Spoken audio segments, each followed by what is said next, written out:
సమాధానం నువ్వు చెప్తావా?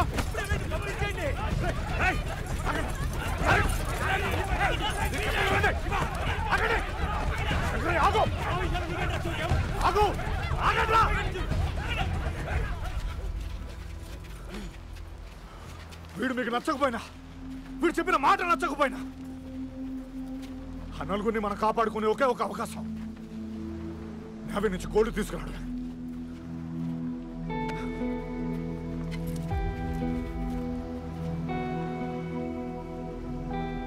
మా ఎవరికి రాని ఆలోచన నీకొచ్చింది. ఒక తల్లి బిడ్డని కలపాలని నువ్వు చూసావు. ఏం చేద్దామో చెప్పు.